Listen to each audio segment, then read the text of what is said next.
have nothing to offer but blood, toil, tears, and sweat.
In the beginning of the Dutch Golden Age, the illustrious United East India Company, VOC, was founded.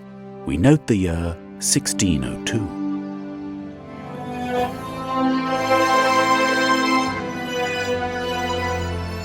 In this world's first multinational company, the Dutch combined their sails and seamanship in a very effective way.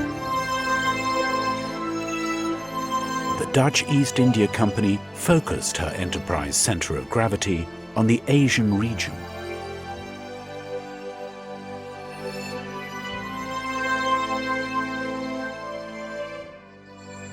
Soon, the trade in spices on the later Dutch Indies started.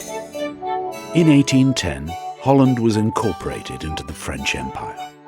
Ludwig Napoleon became King of Holland, but the French Emperor, Napoleon Bonaparte, did not allow the Dutch East Indies Company to trade with England, and finally, the VOC went bankrupt.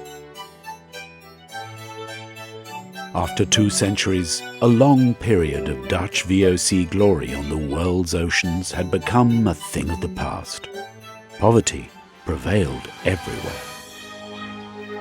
After a few years, the independence of Holland was restored, and slowly but surely the illustrious Dutch trade and seamanship elan returned again. In 1828, young Willem Rausch entered the shipping business, built his first sailing ships, and foresaw that Dutch future shipping was mainly going to develop in the port of Rotterdam.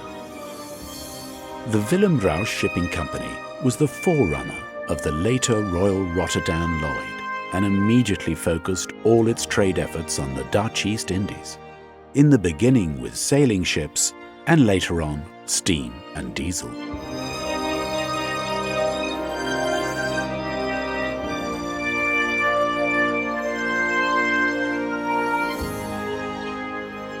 The 2-funnel flagship SS Slamat was one of the beautiful mail ships of the Rotterdam Lloyd, but she was also a very unlucky one. In April 1940, 1 month before the outbreak of war, Rotterdam Lloyd passenger liner SS Slamat left Rotterdam for the Dutch East Indies. Before the Germans invaded the Netherlands, the war at sea had already started in 1939. During the Second World War, the Rotterdam Lloyd lost many employees and more than 60% of its ships.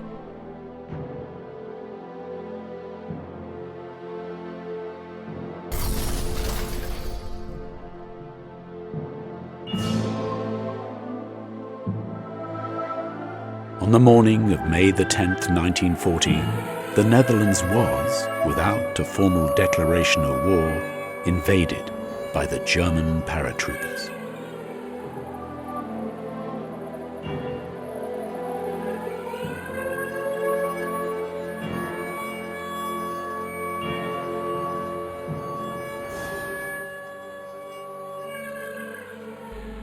Exact mijn landgenoten, in het vaderland en overal waar zij zich bevinden, op, om, hoe donker en moeilijk de tijden ook zijn, te blijven vertrouwen in de eindoverwinning van onze zaak.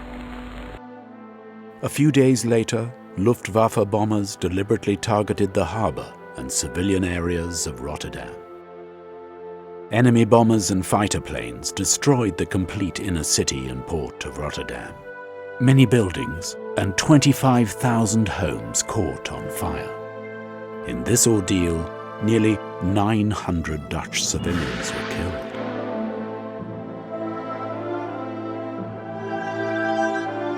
In order to spare the civil population and to prevent further bloodshed, the Netherlands surrendered. After that, the German occupation lasted for 5 long years.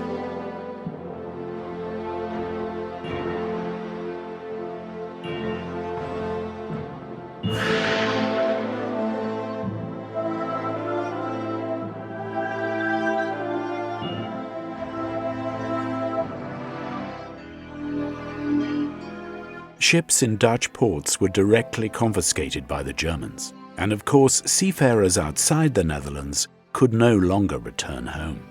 They were obliged to continue sailing during the war, and many of them never came back.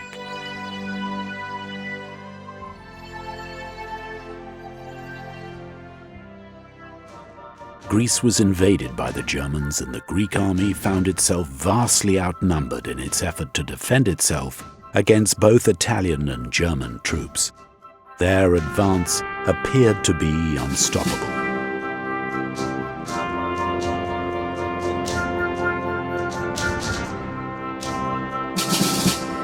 British Prime Minister Sir Winston Churchill foresaw major risks in fighting the German army in Greece and decided to a tactical retreat of 60,000 Allied soldiers. This operation was codenamed Operation Diamond. At that time, nobody could predict that the evacuation attempt, designed to save lives, ended in disaster, as many hundreds of people from 6 nations, brave soldiers and crews, died for our freedom.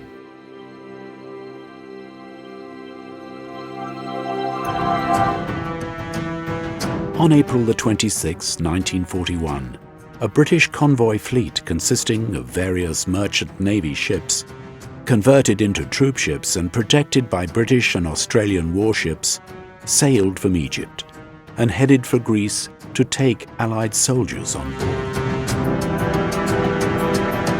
The largest ship in the convoy was SS Slamat, a proud passenger liner of the Dutch shipping company Rotterdam Line.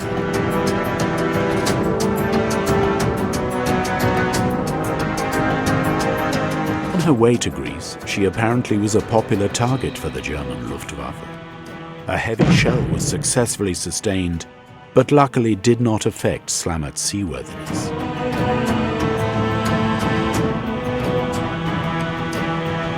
Once, lying at anchor off the Bay of Nauplion, British, Australian and New Zealand troops boarded hastily because the convoy had to reach open sea before daylight. And then it became our turn one night, it's your turn. So off we moved, we put onto boats and taken out to the SS Slamat. And I thought, well, down below I went, lay on the deck, I thought this is it, next stop, Alex. Although not all troops were on board, the British command ordered Slamat's Captain Charling Ladingha to weigh anchor at 4:15 in the morning.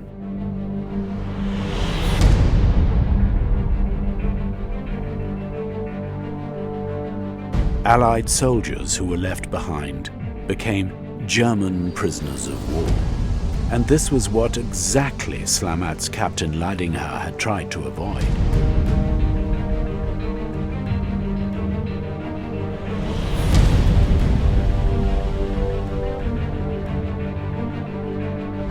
At that time, nobody would realize that Allied prisoners of war had more chance of surviving in Greece than the troops on board the convoy ships.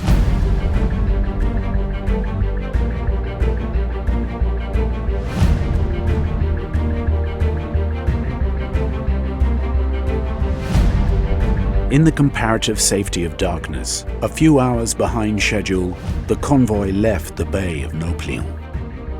April the 27th, 1941. This was the beginning of an extremely sad day.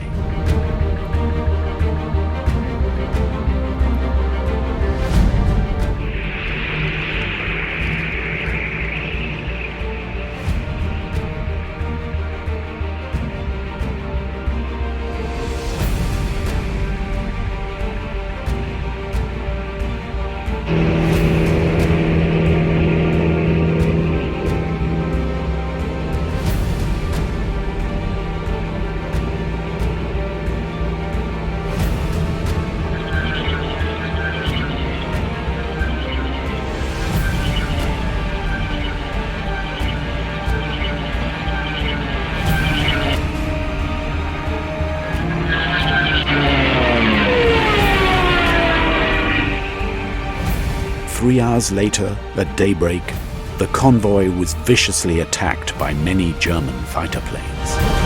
The unfortunate Slamat sustained a direct hit between the navigation bridge and her front funnel. What the hell, what's happening? So I dash on top deck. The ship, much to my amazement, the ship's on fire. I look all round. The sea below is covered in debris. And men in there screaming, getting shot and everything, you know. And boats were all smashed, all the lifeboats. I couldn't jump into the water. There was that much men and rubbish in the water, floating about.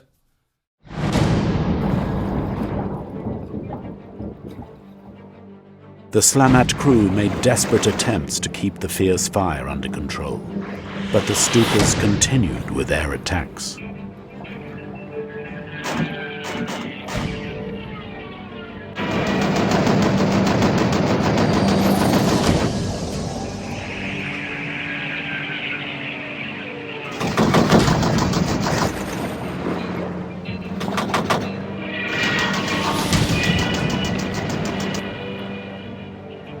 The fire took such a hold that Captain Charling Ridinger ordered the immediate evacuation of his ship, and the remaining lifeboats and life rafts were launched.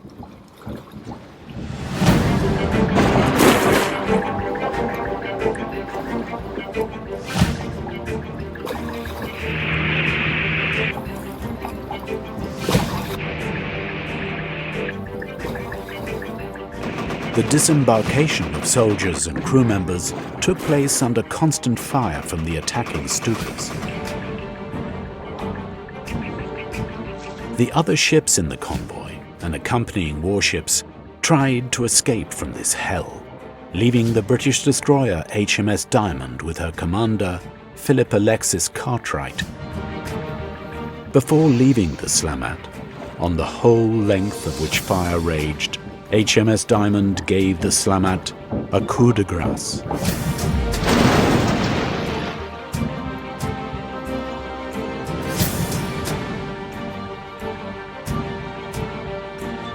With one torpedo, the poor Slamat sank with an unknown number of dead men to a depth of about 500 meters.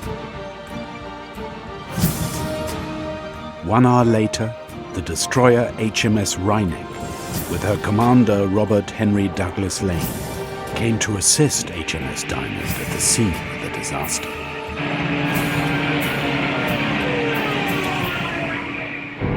Just 2 hours later, at about 1:30 p.m., again, both destroyers were severely attacked and shelled by enemy Stukas. Sailing away at full speed, HMS Diamond disappeared within minutes into the waves of the blue Mediterranean Sea. Only a few of those on board survived this hell.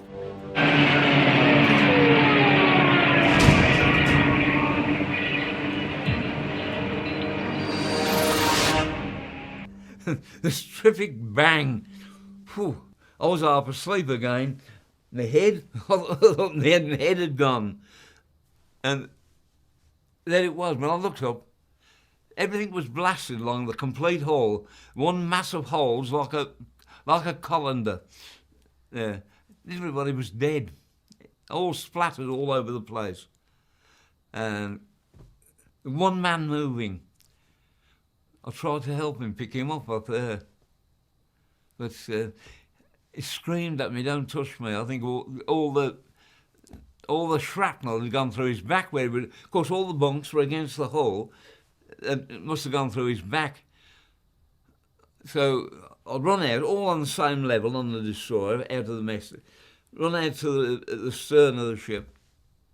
But it was still belting along at full speed and capsizing at the same time.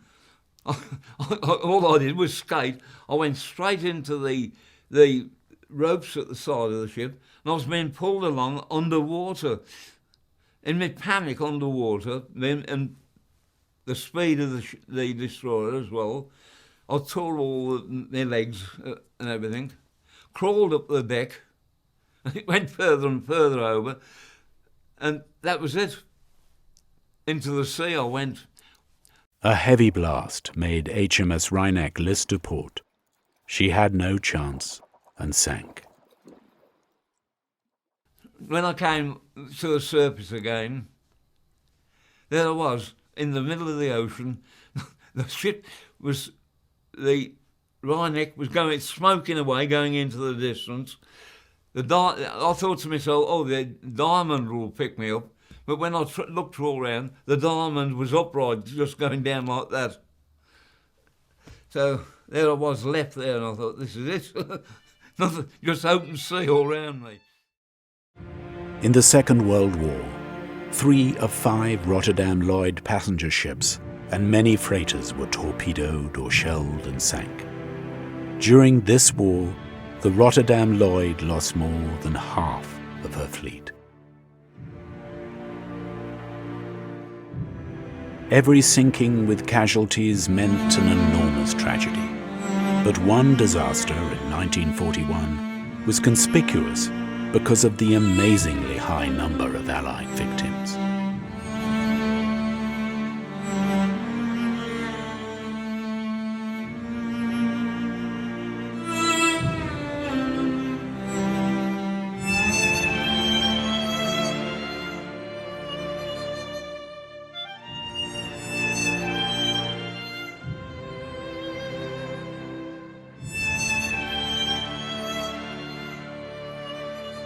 It will never be possible to describe this disaster without expressing boundless admiration and deep compassion for the many brave people on board those poor ships and their uneven struggle to save the Allied soldiers and crew. Wives and children of those unlucky men experienced a tremendous trauma because for many months they did not know if their beloved husbands and fathers were missing or had already died.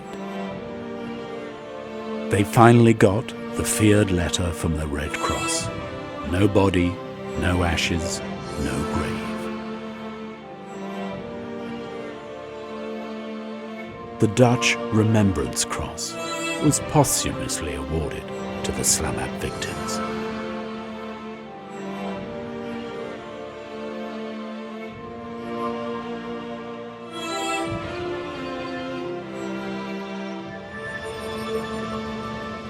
Mijn moeder en ik, we deden altijd samen boodschappen. Mijn moeder wilde niet zo graag alleen op straat lopen. Vond ze niet lekker. En toen kwamen we aan en toen zei er iemand uit de naaste buurt. God, heb je het gehoord? Toen zei mijn moeder, wat? Toen zegt ze, de Slamat is getorpedeerd. Nou, dan krijg je toch een klap in je gezicht. En mijn moeder had er niks gehoord, want ze luisterde nooit naar de Duitse berichten op de radio. Nee, had ze nog niet gehoord. Maar toen heb ze het een dag of 2 dagen daarna, kwam er iemand van de Rotterdamse Lloyd. Want we geloofden het niet. Want papa had altijd gezegd, hij noemde mijn moeder altijd ouwe. En dan zei hij, ouwe, er is altijd een plankje te vinden waar ik me aan vasthoud. En wat denk je dan als kind zijnde? Nou, papa heeft dat plankje toch wel gevonden. Ja, en dan krijg je een brief dat dat er nog maar 4 mensen gered waren. Ik denk dat ik uit school kwam, dat mijn moeder zat te huilen. En dat ik van God er zich aan de hand. Ja, papa werd vermist. Dus nou, dan blijf ik thuis vanmiddag. Mocht niet, ik moest weer naar school, geloof ik. Maar goed. Toen hoorde ik het dus eigenlijk voor het eerst. Hij komt wel weer.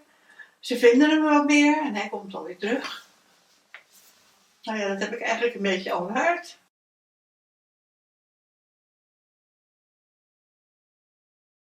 In September 1944, the liberation of the Netherlands started in the south of the country.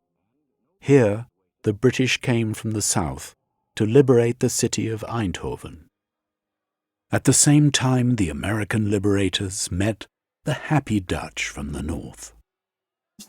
The Slamat Diamond Wryneck disaster and other war disasters had not only caused many casualties, but also many traumatized next of kin.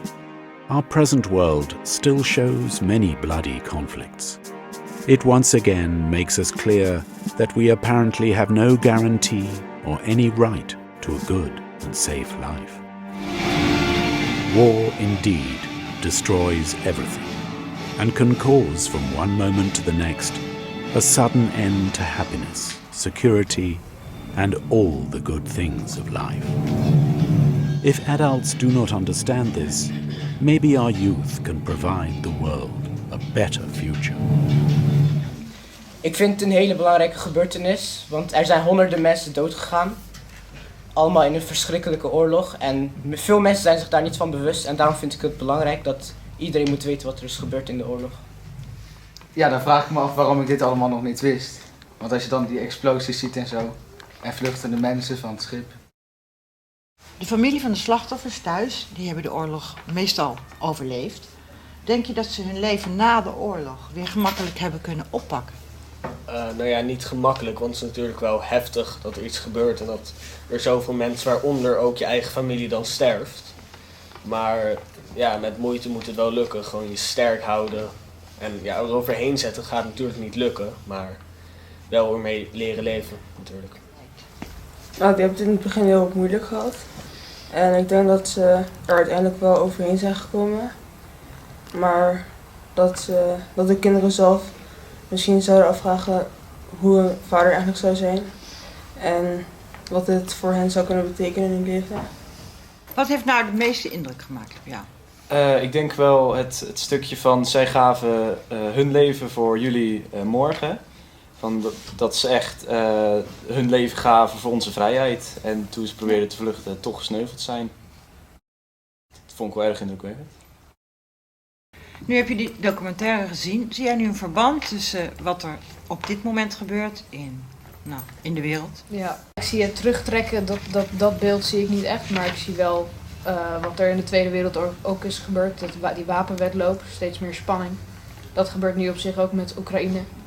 En ISIS ook in het Midden-Oosten, die steeds meer troepen bij elkaar verzamelt. En aanslagen pleegt. Ja. Dus ja, ik zie een verband.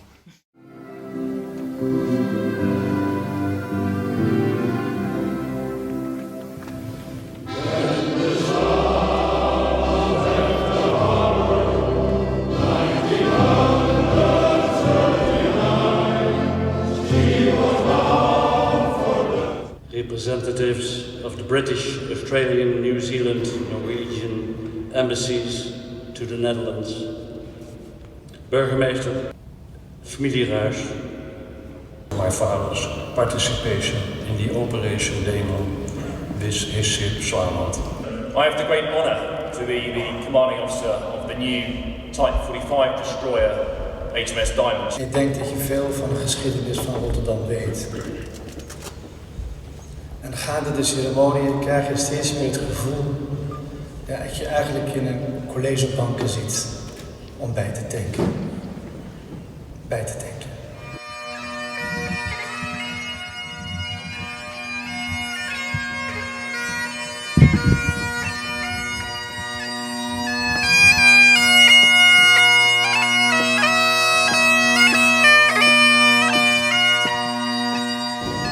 Mr. Ioannidis.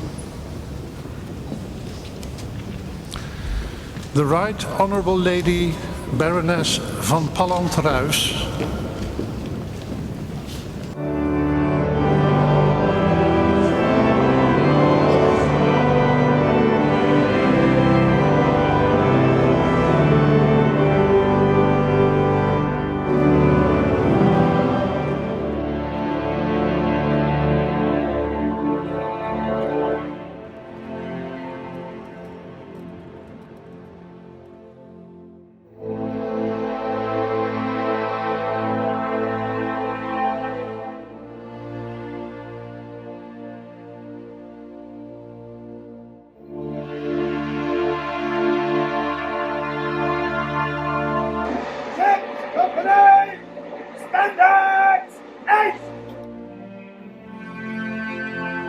Good morning.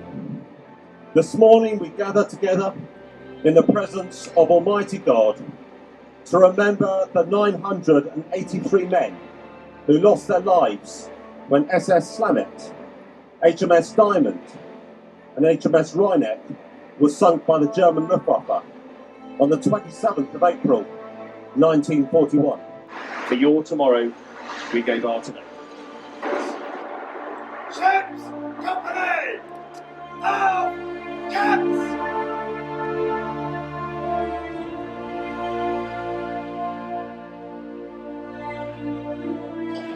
And the events of the 27th of April 1941 and Operation Demon.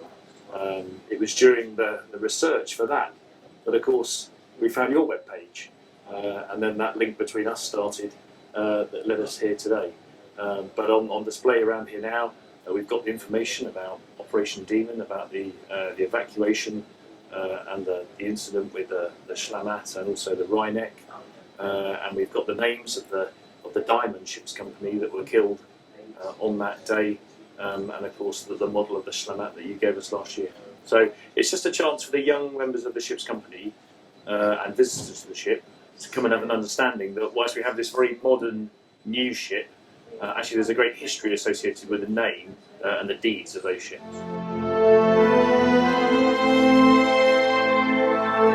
Ja, ik had natuurlijk nooit kunnen, ja, je noemt dat dromen, maar bevroeden dat ik ooit nog eens boven het graf van mijn vader zou varen met de Engelse Destroyer. Eigenlijk een opvolger van de Destroyers die gelijk ten onder zijn gegaan met de Slamat. En dat ik boven het graf van niet alleen mijn vader, maar ook andere familieleden, de afstammelingen, de vaders, de zonen, die hier ook liggen. Niet allemaal. Het zijn er ongeveer 20 die toen de tijd werden gered en aan boord van de Diamond kwamen.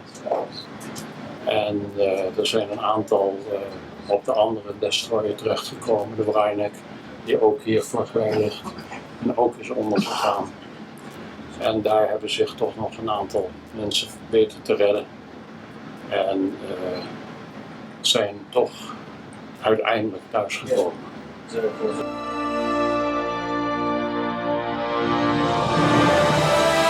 That's the most amazing setting to be here in the spot that we believe that my grandfather died. Hugely emotional, and to have a place that we can sort of call a grave, if you like, to pay our respects. So, and I think for our family, you saw we had some capsules. In those capsules were letters, thoughts, memories, poems from all of Lennox's family, his daughters, his grandchildren, great-grandchildren, all emailed and all sent thoughts that people would like to be placed at this gravesite for him, which I think is the most amazing thing to be able to do, some 71 years later. And what an opportunity that Commander N. Clark has provided for myself for France, for our family to be here at this time, and poignant that the HMS Diamond has sat above where we believe the Diamond was sunk. So for me, tears, very, very sad occasion, but wonderful to be here. So.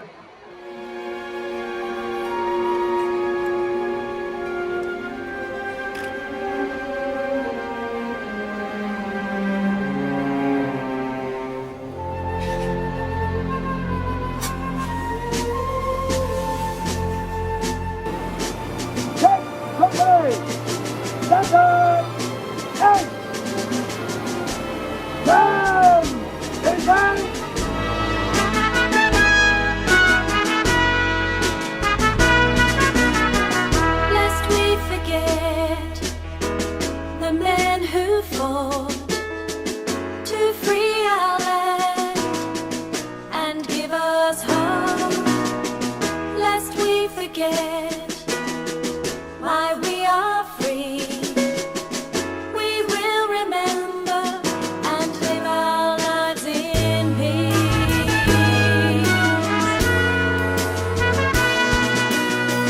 They won't grow old as we grow old, nor grow weary through the years.